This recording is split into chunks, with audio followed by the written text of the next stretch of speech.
जब कारगिल वॉर जब हुआ जो हम जीते सर, वो क्या स्टोरी थी? वो कैसे, वो प्लानिंग जो हमने लोगों ने की, हम कोई भी नहीं मान रहा था कि हम वो वॉर जीत सकते हैं, फिर भी वो हम जीते सर। इसके पीछे कुछ कुछ इंटरेस्टिंग पॉइंट जो स्टोरीज आप हमारे साथ शेयर करना चाहिए। हाँ, बिल्कुल।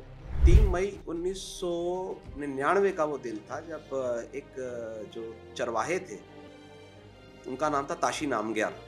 तो उन्होंने देखा था कि कुछ इंट्रूडर्स घुस आए हैं। हम्म। तो उन्होंने आके इंडियन आर्मी को बताया कि मैंने ना पहाड़ के ऊपर कुछ काला पठानी सूट, हाथ में उनके AK-47 देखा है कुछ, तो वो लोग घुस आए हैं और काफ़ी अंदर तक आ गए हैं। तब इंडियन आर्मी ने उनकी बात को सुना और दे सेंट वन पेट्रोल, उन्होंने भेजा।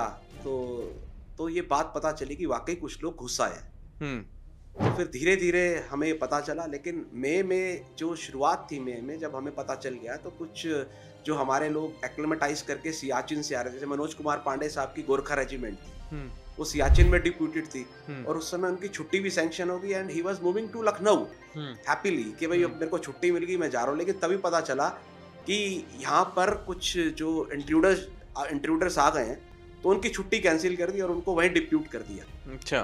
तो फिर पता चला हमें कि इस तरह से पाकिस्तानी जो है करीब हमारी जो 160 किलोमीटर्स की, जो हम जिसको LOC बोलते हैं, LOC के ऊपर इन्होंने करीब 150 चौकियां बना ली है। होता क्या था कि मैं आपको बताऊं, 99 से पहले एक हमारा एक अनरिटन पैक्ट था बिटवीन पाकिस्तान एंड इंडिया कि ये जो चौकियां हैं ये बहुत हाइट पर है, 16,000 18,000 फीट की हाइट पर है और इनमें टेम्परेचर जो -60 तक चला जाता है। तो इट डजेंट मेक सेंस कि आप भी सर्दियों में अपने आदमी भेजो, हम भी सर्दियों में भेजो। तो एक अनरिटन पैक्ट था कि आप भी, आपके आदमी भी उतर जाएंगे और हमारे आदमी भी उतर जाएंगे। लेकिन 1998 के एंड में जब परवेज मुशर्रफ आर्मी चीफ बने पाकिस्तान के, तो उनके दिमाग में कुछ था। उनके दिमाग में एक पीड़ा थी, एक टीस थी। वो था क्या, सियाचिन जब हुआ था, सियाचिन में he was commander in Siachen.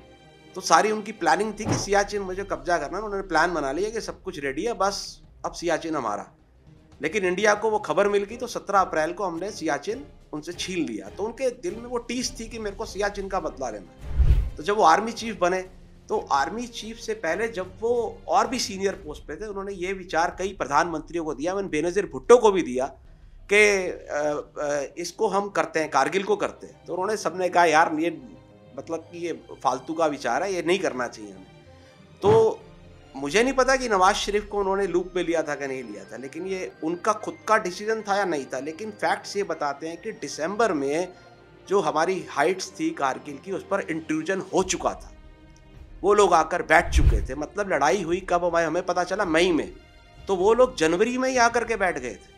ये सब पता चला जब कारगिल वॉर ख़त्म हुआ 26 जुलाई को, जब हमारा विजय दिवस मनाया गया। उसके बाद जब हम उन चौकियों पर पहुँचे, तो वहाँ पर घी के टिन मिले, देसी घी के टिन मिले, बटर बॉक्सेस मिले, काजू मिले, बहुत सारी शराब की बोतलें मिली, ड्राई फ्रूट्स मिला। उनके पास इतना राशन था। और जो उनके जो संगर थे ना, मतलब जिसको बोलते हैं हम, जो संगर होता है जिसके अंदर वो रहते हैं बना करके, वो संगर इतने मजबूत थे, मतलब देख करके हम हैरान हो गए कि इसको इतना स्ट्रांग कैसे कोई बना सकता है।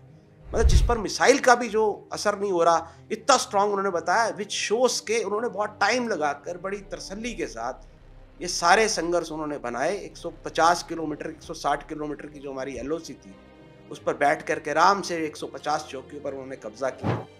और बाद में ये कहीं पर बात भी निकल के आई थी पाकिस्तान आर्मी से कि परवेज मुशर्रफ ने फरवरी में विजिट किया था मश्को वैली में। वहाँ पर उन्होंने कुछ कैश प्राइज भी दिया था अपने सैनिकों को, बहुत बढ़िया काम किया था। तो ये कारगिल की स्टोरी कारगिल ऐसे पैदा हुआ। तो जब हमें पता चला, हमने एक्शन लेना शुरू किया। सबसे पहले जो है, हमने जो काकसर के अंदर बजरंग पोस्ट पर कालिया साहब को भेजा, कैप्टन कालिया को।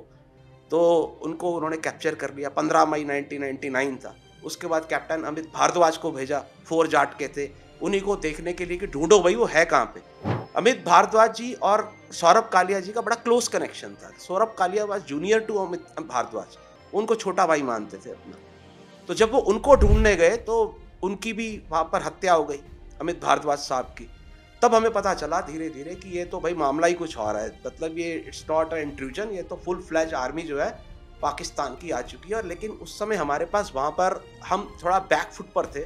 हमारे पास वो संसाधन नहीं थे, हमारे पास वो तोपें नहीं थी, हमारे पास इतने ट्रूप्स नहीं थे, हमारे जो ट्रूप्स थे वो इतने ट्रेंड नहीं थे कि जो इतनी हाइट पर लड़ाई लड़ने की प्रैक्टिस हर किसी को थोड़ी होती है। आम जो अगर सैनिक डिप्यूट है सपोज करिए राजस्थान में या नॉर्थ ईस्ट में, आप उसे कहे कि यार 4 दिन बाद तेरे को 16,000 फीट पर लड़ाई लड़नी है, उनको भी तो एक्लेमेटाइज होने के लिए टाइम चाहिए ना। तो वी टुक टाइम।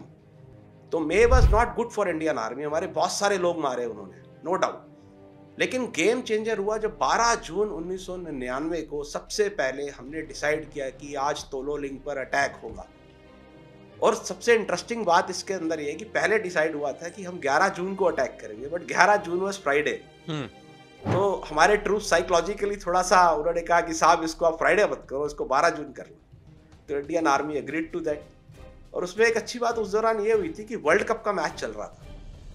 उसके 2 दिन पहले था कि 3 दिन पहले था कि 5 जून था। तो वर्ल्ड कप में मैच हुआ भारत पाकिस्तान का।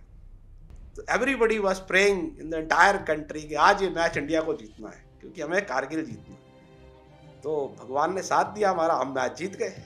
तो हमारे जो ट्रूप्स थे जो बिल्कुल जोश में आ गए। तो 12 जून 1999 को हमने पहली विजय प्राप्त की, वो तोलोलिंग पे प्राप्त की। तो वो टर्निंग पॉइंट था। आज भी आप देखते हैं जो कारगिल वॉर मेमोरियल बना हुआ है वो तोलोलिंग के सामने ही बना हुआ है। तो क्रिकेट का कितना बड़ा रोल रहता है ये हम समझ पा रहे हैं कि कैसे पंप अप हो गई इंडियन आर्मी और हमने एक ऐसी जीत दर्ज की जिसका कोई हम सोच नहीं पा रहे थे कि हम कारगिल जीत सकते थे। और ये हमारे जो इंडियन जवान जो सोल्जर्स हैं जो शहीद हुए और जो लड़े, इनको तो सर सैल्यूट। मतलब जीत का आप ऐसा सोचिए कि जो हमारा डिप्लॉयमेंट था आर्मी का वो 16:1 की रेशो में था।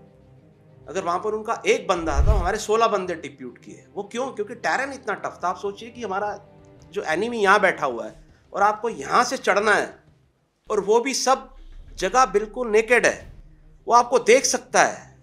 तब भी आप इसमें मतलब वी मस्ट अप्रिशिएट साहस को इंडियन आर्मी के कि उन्होंने इस चीज़ को मतलब कि स्थिति को देखा और फिर भी युद्ध में कूदे कि नहीं साहब मैं जाऊंगा और तिरंगा फहरा करके आऊंगा। And we won finally.